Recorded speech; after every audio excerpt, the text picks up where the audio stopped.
আসসালামু আলাইকুম, আমার নাম আনিস ইসলাম। আমি আমার ছেলেকে নিয়ে 1 বছর ধরে বিভিন্ন ডাক্তারের কাছে দেখাচ্ছি। ওর বিভিন্ন সময় পেট ব্যথা করে এবং গায়ে জ্বর আসে। এটা নিয়ে বিভিন্ন ডাক্তারকে দেখানোর পরে তারা আমাদেরকে একটা সিটি স্ক্যান দেয়। সিটি স্ক্যান দেওয়ার পরে আমি সিটি স্ক্যান করার পরে একটা রিপোর্ট আসে, তার ক্যান্সারের পাওয়া গেছে, নমুনা পাওয়া গেছে। কিন্তু আরেকটি ডাক্তার সেম উপরে রিপোর্ট করে, ওইটাতে কোনো ক্যান্সারের নমুনা নাই।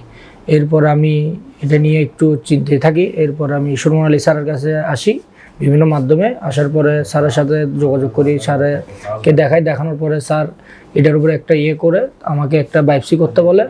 বায়োপসি নিয়ে আবার আমি একটা চিন্তায় ছিলাম যে আমার ছেলের পেট কাটা হবে, এটা নিয়ে একটা দুশ্চিন্তা ছিলাম। স্যার এক সময় বললো যে না, এটা পেট কাটতে হবে না, স্যার একটা ছিদ্রের মাধ্যমে ওই বায়োপসিটা করবে। তো আমি ওইভাবে স্যারের কথার উপরে নির্ভর করে আমি বায়োপসিটা করি। গতকাল বায়োপসি করাতে আজকে আবার স্যার রিলিজ করে দিয়েছে। আমি আজকে আমার বাচ্চাকে বাসায় নিয়ে যেতে পারতেছি। স্যারের এই অপারেশন আমি খুবই স্যাটিসফাই পাই এবং সান্ত্বনা পাই যে আমার ছেলের কোনো বড় ধরনের অপারেশন হয় নাই, ছিদ্রের মধ্যে স্যার এই অপারেশনটা করছে। স্যারকে অনেক অনেক ধন্যবাদ।